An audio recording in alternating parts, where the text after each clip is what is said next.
ព្រះនៃសេចក្តីស្រឡាញ់ជំពូកទី57អ្នកនៅខ្វះកិច្ចមួយទៀត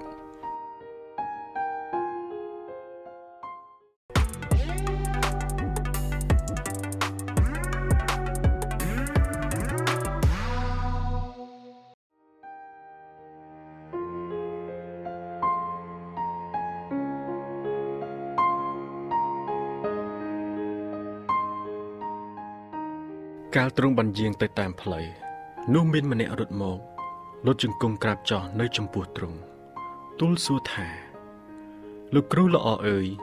តើត្រូវឲ្យខ្ញុំធ្វើដូចម្តេចប្រយោជន៍ឲ្យបានគ្រងជីវិតអស់កលជានិច្ចបុរសដែលបានសួរសំណួរនេះគឺជានិមឺនម្នាក់គាត់មានទ្រព្យសម្បត្តិច្រើនហើយមានមុខតំណែងធំគាត់បានឃើញសេចក្តីស្រឡាញ់ដែលព្រះយេស៊ូវបង្ហាញទៅកាន់កូនក្មេងដែលគេនាំមកឯទ្រង់គាត់បានឃើញថា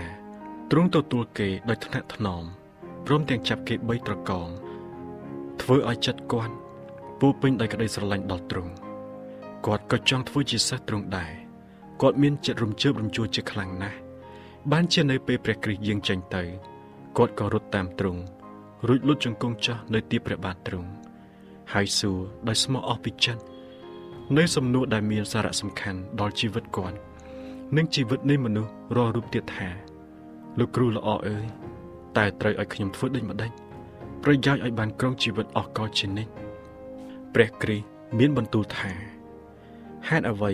បានជាហៅខ្ញុំថាល្អដូច្នេះគ្មានអ្នកណាល្អសោះមានតែមួយគឺព្រះប៉ុណ្ណោះព្រះយេស៊ូវចង់សាកល្បងសេចក្តីស្មោះត្រង់របស់នាម៉ឺនម្នាក់នោះហើយនឹងដើម្បីចង់ដឹងថា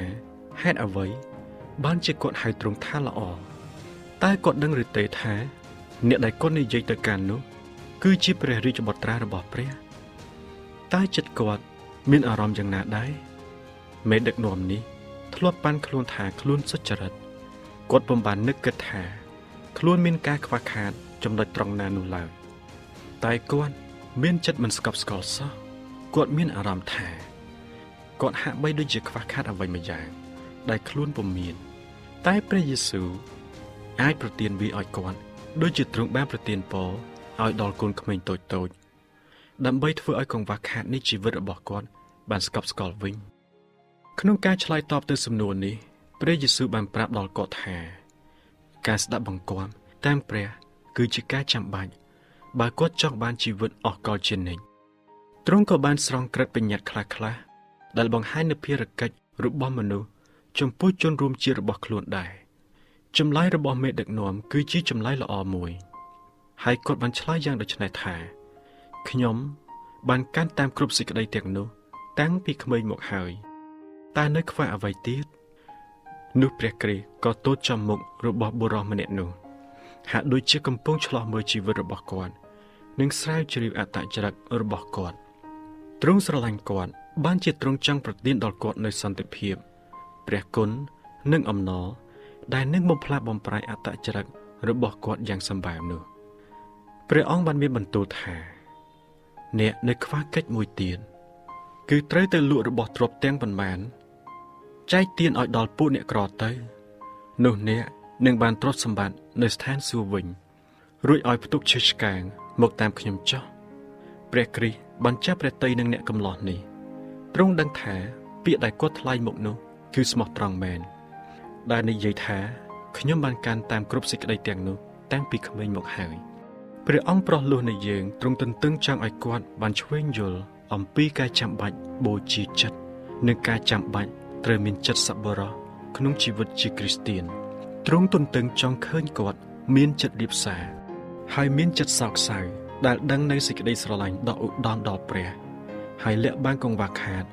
នៅក្នុងភាពគ្រប់លក្ខរបស់ព្រះគ្រីស្ទព្រះយេស៊ូវបានយល់ឃើញថាមេដឹកនាំនេះគឺជាជំនួយដែលព្រះអង្គត្រូវការបើគាត់ក្លាយទៅជាអ្នកធ្វើការជាមួយទ្រង់ក្នុងកិច្ចជួយសង្គ្រោះប្រសិនបើគាត់អនុញ្ញាតឲ្យទ្រង់ដឹកនាំនោះគាត់នឹងបានទៅជាអំណាចមួយសម្រាប់សេចក្តីល្អនិមឺននេះគួរតែបានជាតំណាងព្រះគ្រីស្ទក្នុងសភាពដ៏ប្រសើរមួយព្រោះគាត់មានសមត្ថភាព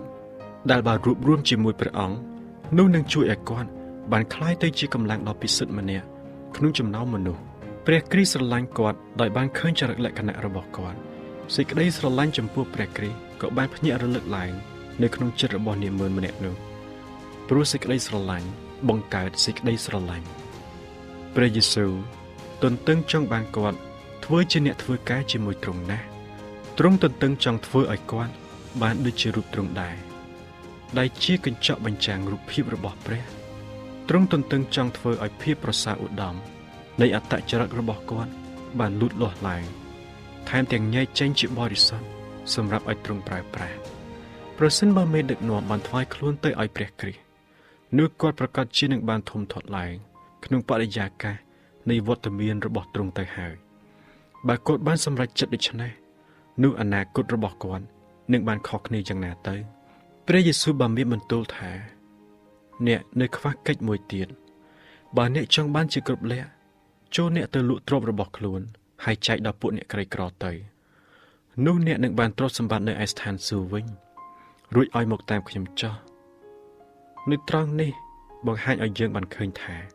ព្រះគ្រីស្ទទ្រង់យល់អំពីចិត្តរបស់នាម៉ឺនម្នាក់នោះគាត់ខ្វះតែកិច្ចមួយប៉ុណ្ណោះប៉ុន្តែកិច្ចនោះគឺជាគោលការណ៍ស្លាប់រស់មួយគាត់ត្រូវការសេចក្តីស្រឡាញ់របស់ព្រះនៅក្នុងជីវិតកង្វះខាតនេះបើមិនផ្ដល់ឲ្យទេនោះនឹងបណ្ដាលឲ្យគាត់ស្លាប់ជាប្រកាសនិស្ស័យទាំងមូលរបស់គាត់នឹងពុករលួយទៅភាពអាត្មានិយម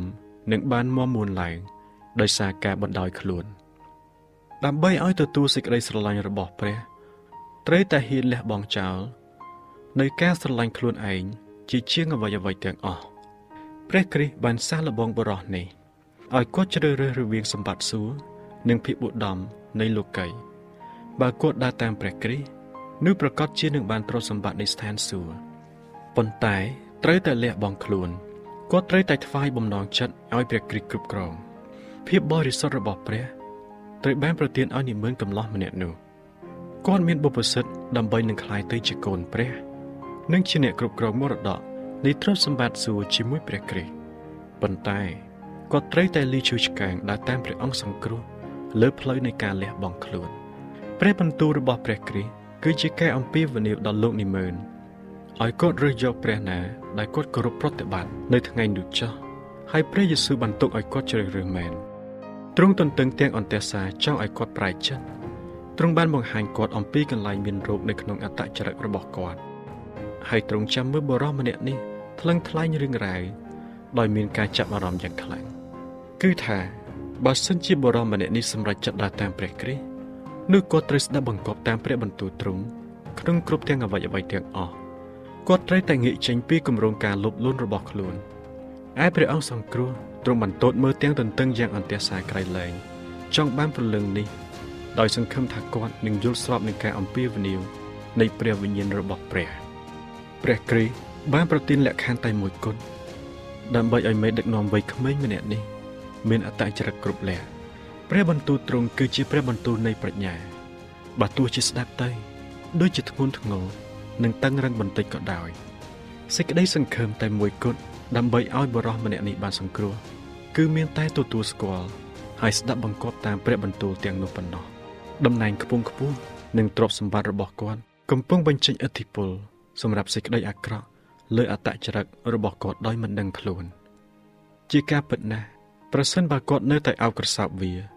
នោះវានឹងស្ថិតនៅក្នុងចិត្តរបស់គាត់ជំនួសឲ្យព្រះវិញជាមិនខានការអោបក្រសោបទុកបន្តិចបន្តួចឬច្រើនក្តីក៏នឹងនាំឲ្យអន់កម្លាំងសិលធម៌និងប្រសិទ្ធភាពដូចគ្នាព្រោះរបស់របរនៅនាលោកីយ៍នេះមិនថាតូចតាចឬច្រើនប៉ុណ្ណាក្តីគឺវានឹងធ្វើឲ្យយើងជក់ស្លងជាមិនខានឡើយលោកនិមឺនវ័យក្មេងម្នាក់នេះបានយល់អំពីអត្ថន័យនៃព្រះបន្ទូលព្រះគ្រីស្ទយ៉ាងរហ័សហើយភ្លាមនោះគាត់ក៏មានចិត្តក្រៀមក្រំដោយដឹងថាប្រសិនបើគាត់យល់ដឹងអំពីអំណោយទានដែលទ្រង់ប្រទានឲ្យនោះគាត់ប្រកាសជានឹងប្រញាប់ចោះឈ្មោះធ្វើជាអ្នកដើរតាមព្រះគ្រីស្ទម្នាក់ទៅហើយគាត់គឺជាសមាជិកនៃក្រុមប្រឹក្សាកិត្តិយសនៃពួកយូដាបានជាសាតាំងខំលបួងគាត់ខ្លាំងណាស់អំពីជីវិតនាអនាគតកាលគាត់ចង់បានទ្រព្យសម្បត្តិសួគ៌ប៉ុន្តែគាត់កំពុងទទួលផលប្រយោជន៍លោកីយ៍ដែលបានមកពីភោគទ្រព្យរបស់គាត់ស្ដាយណាស់ដែលត្រូវមានលក្ខខណ្ឌយ៉ាងដូចនេះគាត់ប្រាថ្នាចង់បានជីវិតអស់កលប៉ុន្តែ គាត់ពុំសុខចិត្តធ្វើការលះបង់ឡើយការលះបង់ចំពោះជីវិតអស់កលហាក់ដូចជាធំពេកសម្រាប់គាត់បានជាគាត់ចាក់ចេញទៅទាំងសោកសង្រេងជាខ្លាំងព្រោះគាត់មានទ្រព្យសម្បត្តិច្រើនណាស់ការអះអាងថាគាត់បានកាន់ក្រឹតវិន័យរបស់ព្រះគឺជាការបញ្ឆោតទេគាត់បានបង្ហាញថាទ្រព្យសម្បត្តិស្ដុកស្ដំគឺជារូបសំណាកដែលគាត់ត្រូវថ្វាយបង្គំវិញគាត់មិនអាចកាន់តាមបញ្ញត្តិរបស់ព្រះបានឡើយនៅពេលដែលគាត់ស្រឡាញ់ពេញចិត្តនឹងលោកីជាជាងអ្វីៗទាំងអស់នោះបុរសវ័យក្មេងម្នាក់នេះបានស្រឡាញ់ដល់អំណោយរបស់ព្រះខ្លាំងជាងស្រឡាញ់អ្នកដែលប្រទានឲ្យវិញព្រះគ្រីស្ទបានទុកពេលឲ្យបុរសកំឡោះម្នាក់នេះមានការសំប្រកបជាមួយទ្រង់ដោយទ្រង់បានមានបន្ទូលថាចូលមកតាមខ្ញុំចុះប៉ុន្តែចំពោះគាត់ព្រះអង្គសង្គ្រោះពុំសូវមានតម្លៃដល់គាត់ដូចជាការមានឈ្មោះនៅក្នុងចំណោមមនុស្សឬការមានទ្រព្យសម្បត្តិនោះឡើយដែលលះបង់ទ្រព្យសម្បត្តិលោកីដែលមើលឃើញសម្រាប់ទ្រព្យសម្បត្តិសួគ៌ដែលមើលមិនឃើញនោះគឺជាការប្រថុយដ៏ធំធេងខ្លាំងណាស់សម្រាប់បុរសម្នាក់នេះដូច្នេះហើយគាត់ក៏សម្រេចចិត្តបដិសេធជីវិតអស់កលហើយបានចាក់ចេញទៅហើយតាំងពីនោះមកលោកីក៏ទទួលការថ្វាយបង្គំរបស់គាត់ជានិច្ចដូចគ្នាផងដែរមនុស្សរាប់ពាន់នាក់កំពុងតែឆ្លងកាត់បទពិសោធន៍មួយនេះដោយថ្លឹងព្រះគ្រីស្ទជាមួយនឹងលោកីហើយភាគច្រើនពួកគេបានជ្រើសរើសយកលោកីវិញដូចជាមេដឹកនាំវ័យក្មេងម្នាក់នេះដែរពួកគេបានងាកចេញពីព្រះអង្គសង្គ្រោះដោយនឹកក្នុងចិត្តថាខ្ញុំនឹងមិនយកព្រះអង្គនេះធ្វើជាអ្នកដឹកនាំខ្ញុំឡើយការប្រស្រ័យតាក់ទងរបស់ព្រះគ្រីស្ទជាមួយមេដឹកនាំកំឡោះម្នាក់នេះគឺជាមេរៀនមួយដល់យើងគឺព្រះអង្គបានប្រទានដល់យើងនៅក្បួននៃអរិយាប្រព្រឹត្តដែលអ្នកបម្រើទ្រង់រាល់រូបត្រូវតែធ្វើតាមហើយនោះគឺជាការប្រតិបត្តិតាមទ្រង់មិនមែនគ្រាន់តែជាការប្រតិបត្តិតាមច្បាប់ប៉ុណ្ណោះទេតែគឺជាការប្រតិបត្តិដែលនាំឲ្យមានជីវិតហើយដែលបង្ហាញនៅក្នុងចរិតព្រះបានចែងຂະຫນាតនៃចរិតលក្ខណៈរបស់ទ្រង់ផ្ទាល់សម្រាប់អស់អ្នកដែលនឹងក្លាយទៅជារាជនៃនគរទ្រង់អ្នកដែលនឹងត្រូវបានទទួលស្គាល់ថាជាកូនប្រុសកូនស្រីរបស់ព្រះគឺមានតែអ្នកដែលនឹងក្លាយទៅជាអ្នកធ្វើការជាមួយព្រះគ្រីស្ទទេជាអ្នកដែលនឹងទូលថាព្រះអង្គម្ចាស់អើយអស់ទាំងអ្វីដែលទូលបង្គំមានហើយនឹងអស់ទាំងរូបកាយទូលបង្គំនោះគឺជារបស់ផងព្រះអង្គហើយមនុស្សទាំងអស់គួរពិចារណាអំពីអត្ថន័យនៃការប្រាថ្នាទៅស្ថានសួគ៌រួចបែរជាងាកចេញវិញដោយព្រោះតែលក្ខខណ្ឌចូលគិតអំពីអត្ថន័យកាលណាយើងពោលពាក្យថាទេទៅកាន់ព្រះគ្រីស្ទដូចគ្នានឹងមេដឹកនាំវ័យក្មេងដែលជានិមឺនរូបនោះគាត់បាននិយាយពាក្យថាទេទូលបង្គំមិនអាចថ្វាយទាំងអស់ដល់ព្រះអង្គបានឡើយដូច្នេះសម្រាប់យើងវិញតើយើងនឹងវាចាដូចជាគាត់ដែរឬព្រះអង្គសង្គ្រោះសូមចែករំលែកជាមួយយើងនៅកិច្ចការដែលព្រះបានប្រទានឲ្យយើងធ្វើទ្រង់សូមប្រែមធ្យោបាយទាំងឡាយដែលព្រះបានប្រទានដល់យើងដើម្បីប្រកបការងារនៅក្នុងពិភពលោកគឺមានតែធ្វើតាមផ្លូវនេះទេទើបព្រះអង្គអាចសង្គ្រោះយើងបានទ្រព្យសម្បត្តិរបស់មេដឹកនាំត្រូវបានផ្ញើនឹងទ្រង់ដើម្បីឲ្យគាត់ចេះធ្វើជាអ្នកចាត់ចែងស្មោះត្រង់ម្នាក់គាត់ត្រូវចែកចាយរបស់របរទាំងនេះដើម្បីឲ្យពរដល់អ្នកខ្វះខាតឥឡូវនេះក៏ដូចគ្នាដែរព្រះផ្ញើនឹងយើងនៅផ្លូវមធ្យោបាយទេពកោសល្យនិងឱកាសគ្រប់យ៉ាងដើម្បីឲ្យយើងក្លាយទៅជាភ្នាក់ងាររបស់ទ្រង់ក្នុងការជួយដល់ជនក្រីក្រនិងជនរងទុក្ខវេទនាផ្សេងៗអ្នកដែលប្រើអំណោយដែលជាបញ្ញារបស់ខ្លួនតាមគម្រោងការរបស់ព្រះគឺនឹងក្លាយទៅជាអ្នកធ្វើការជាមួយព្រះអង្គសង្គ្រោះដោយផ្ទាល់ចំពោះអ្នកដែលដូចជានិមឺនកំឡោះនោះដែលមានតំណែងខ្ពង់ខ្ពស់និងមានមុខមាត់ហើយទ្រព្យសម្បត្តិស្ដុកស្ដម្ភការដែលដើរតាមព្រះគ្រីស្ទដោយលះបង់ទាំងអស់នោះប្រហែលជាការពលិកម្មដ៏ធំធេងណាស់សម្រាប់គេប៉ុន្តែនេះគឺជាក្បួនអរិយាប្រព្រឹត្តសម្រាប់អស់អ្នកដែលក្លាយទៅជាសិស្សរបស់ព្រះយេស៊ូវទ្រង់ពុំបានទទួលស្គាល់អ្វីដែលខ្វះការប្រតិបត្តិឡើយការចោះចូលខ្លួនជាសារធាតុនៃសេចក្តីបង្រៀនរបស់ព្រះគ្រីស្ទជាញឹកញយសេចក្តីបង្រៀននេះត្រូវបានសម្ដែងឬបង្គាប់ជាភាសាដែលហាក់ដូចជាមានអំណាចពីព្រោះគ្មានផ្លូវណាទៀតដើម្បីសង្គ្រោះមនុស្សជាងការកាត់ផ្តាច់របស់ទាំងនោះឡើយគឺថាបើយើងនៅតែអោបក្រសោបនោះនឹងបង្ខូចសិលធម៌នៃរូបកាយទាំងមូលជាមិនខាននៅពេលគ្រីស្ទបរិស័ទគ្រប់រូបបានថ្វាយទៅព្រះយេហូវ៉ាវិញនៅអ្វីដែលជារបស់ផងទ្រង់ នោះគេនឹងបង្កទ្រព្យសម្បត្តិដែលនឹងត្រូវបានប្រទានឲ្យគេវិញនៅពេលដែលគេឮព្រះបន្ទូលនេះថាប្រពៃហើយបើល្អស្មោះត្រង់អើយចូលឲ្យឯងប្រកបដោយសេចក្តីអំណររបស់ចៅវាយឯងចោះមែនហើយទ្រង់បានរងទ្រាំនៅឆេវឆ្កាងទាំងមើលងាយចំពោះសេចក្តីអាម៉ាស់នោះឲ្យតែបានសេចក្តីអំណរដែលនៅចំពោះទ្រង់រួចទ្រង់ក៏គង់ខាងស្ដាំបល្ល័ង្កនៃព្រះអំណរក្នុងការឃើញមនុស្សដែលត្រូវបានប្រោះលោះមនុស្សដែលត្រូវបានសង្គ្រោះអស់កលជានិច្ចគឺជារង្វាន់របស់អស់អ្នកដែលបោះជើងតាមជំហានរបស់ទ្រង់ដែលមានបន្ទូលថាចូលមកតាមខ្ញុំចោះ